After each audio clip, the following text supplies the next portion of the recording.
Hello students, आज का topic है introduction to micro controller 8085।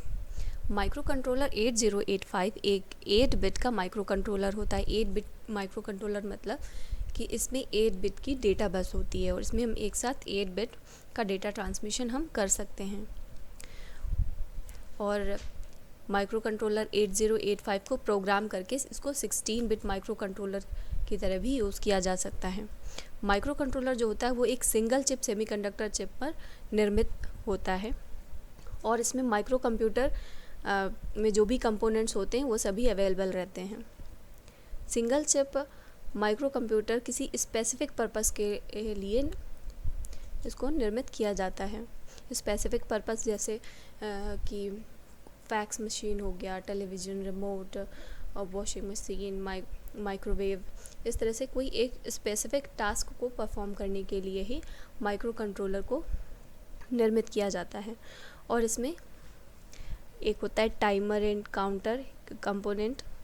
Timer and counter का प्रयोग किया जाता है किसी निर्धारित कार्य की समय सीमा को तय करने के लिए, कि मतलब वो जो भी ऑपरेशन होगा वो कितने टाइम के लिए होगा। जैसे कि माइक्रोवेव ओवन है तो उसमें अगर आपको कुक करना है तो वो कितने टाइम पीरियड के लिए होगा, में टाइमर सेट किया जाता है। तो ये टाइमर और काउंटर के लिए इसका इस्तेमाल किया जाएगा। इसमें 16 बिट का काउंटर होता है। और CPU या फिर micro processor analogue to digital converter होता है। एनालॉग टू डिजिटल कन्वर्टर का हम इस्तेमाल इसलिए करते हैं क्योंकि जो भी हम प्रोसेसिंग के टाइम पे जो भी हम इनपुट देते हैं वो एनालॉग फॉर्म में होता है, लेकिन जो माइक्रो प्रोसेसर होता है वो डिजिटल फॉर्म में उसको चाहिए होता है इनपुट। तो ये analogue to digital converter analogue form में इनपुट रिसीव करता है और उसको डिजिटल में कन्वर्ट करने के बाद में माइक्रो प्रोसेसर को देता है। इसके बाद इसमें पोर्ट्स होते हैं, पोर्ट A, B, C और सीरियल पोर्ट। जो पोर्ट A, B, C है वो 8 बिट का बाई डायरेक्शनल पोर्ट होता है और ये है serial port. A, B, C में तो जो भी डेटा होता है वो पैरेलल डेटा ट्रांसमिशन होता है, मतलब 8 बिट एक साथ हम ट्रांसमिट कर सकते हैं, लेकिन सीरियल पोर्ट में हम बिट बाय बिट ट्रांसमिशन करते हैं। और जो इसकी मेमोरी होती है वो रैम और रोम में डिवाइडेड होती है। जो रोम होता है वो 4 KB का होता है और जो रैम है 128 बाइट का होता है। जो रैम होता है उसमें हम जो भी प्रोसेसिंग के टाइम पे जो भी डेटा होता है उसको स्टोर करने के लिए इस्तेमाल करते हैं, और जो रोम होता है उसमें हम प्रोग्राम को स्टोर करते हैं। इसके बाद नेक्स्ट है characteristics of micro controller. IC के प्रयोग के कारण इसका जो साइज़ होता है वो काफ़ी छोटा होता है, ऑपरेटिंग स्पीड इसकी फ़ास्ट होती है, पावर कंजम्पशन भी कम होता है, और क्योंकि इसमें IO पिन्स की जो संख्या होती है वो अधिक होती है, इसके कारण जो इंटरफेसिंग डिवाइसेस हैं उनको अधिक नंबर में हम इंटरफेस कर सकते हैं। और जो इसमें रैम और रोम होती है उसका जो साइज़ है उसमें भी हम वृद्धि कर सकते हैं, उसकी जो कॉस्ट आती है वो भी काफ़ी कम होती है। अब इसके बाद है इसके एप्लीकेशंस में हैं ऑफिस में जैसे फैक्स मशीन हो गया, सेलुलर फ़ोन्स हैं, लाइटनिंग कंट्रोल है, फायर अलार्म एक्सेट्रा। होम में आता है television, radio, remote, CD player, washing machine, oven, इस तरह के कंपोनेंट में हम इस्तेमाल करते हैं माइक्रो कंट्रोलर का। इसके बाद आता है ऑटोमोबाइल सेक्टर में engine management system, airbags, transmission control, climate control, car control. अब इसमें से हम एक एक्सप्लेन कर देते हैं माइक्रोवेव ओवन का। माइक्रोवेव ओवन में क्या होता है कि हम खाना को कुक करते हैं तो उसके लिए हमें टाइमर डिसाइड करना होता है कि कितने टाइम के लिए हमें कुक करना है, तो हम टाइमर से डिसाइड कर देते हैं। और जो प्रोसेसिंग होती है, प्रोसेसिंग में क्या होता है कि वो टेम्परेचर सेट करने के लिए कि कितना टेम्परेचर हमको सेट करना है, तो उसके लिए हम वो जो भी प्रोग्राम उसमें सेट किया जाता है रोम में वो इंस्ट्रक्शन उसमें फॉलो होती हैं। तो जितने भी टाइम के लिए कुक करना हो तो उसमें हम टाइमर सेट कर देंगे और फिर वो पर्टिकुलर टेम्परेचर पे सेट हो जाएगा, तो उसके लिए जो प्रोग्राम होता है। तो इस तरह से हम इस्तेमाल करते जाते हैं। जैसे वो अब वॉशिंग मशीन है, वॉशिंग मशीन में हमें कपड़े वॉश करने होते हैं तो उसमें भी एक टाइमर सेट होता है। उसमें टाइमर सेट कर दिया, उतने टाइम के लिए कपड़े वॉश होते हैं, तो उसमें भी एक छोटा सा प्रोग्राम है। तो जो जितने भी कंपोनेंट हैं इसमें, तो उसमें हमको एक पर्टिकुलर प्रोग्राम को ही रन करवाना होता है, उसमें हमें चेंज नहीं करना रहता। तो जो भी प्रोग्राम है वो तो परमानेंटली स्टोर रहता है रोम में, और जो इंस्ट्रक्शन दी जाती है, इनपुट दिया जाता है, वो डेटा जो है वो रोम में फीड होता है, उसको हम बार बार चेंज कर सकते हैं। इसके बाद है difference between micro processor and micro controller. Micro processor एक प्रोग्रामेबल चिप होती है जो विभिन्न प्रकार के ऑपरेशंस को पूर्ण करती है।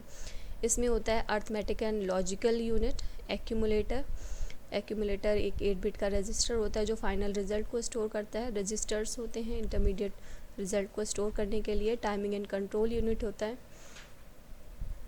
इसके बाद माइक्रो कंट्रोलर जो है वो सिंगल चिप पर निर्मित किए गए माइक्रो कंप्यूटर को ही माइक्रो कंट्रोलर कहते हैं।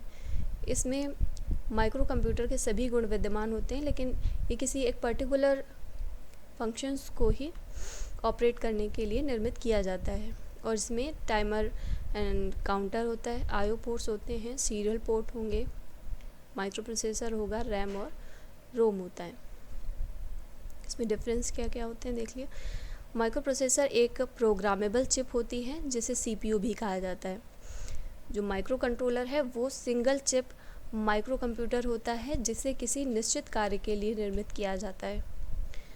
जो माइक्रो प्रोसेसर है उसमें मेमोरी, इनपुट आउटपुट तथा माइक्रो प्रोसेसर के मध्य डेटा ट्रांसफ़र करने के लिए अनेक इंस्ट्रक्शंस होती हैं। माइक्रो कंट्रोलर में डेटा ट्रांसफ़र करने के लिए एक या दो ही इंस्ट्रक्शंस होती हैं। माइक्रो प्रोसेसर में एक्सेस टाइम अधिक होता है, लेकिन माइक्रो कंट्रोलर में जो एक्सेस टाइम होता है वो काफ़ी कम होता है।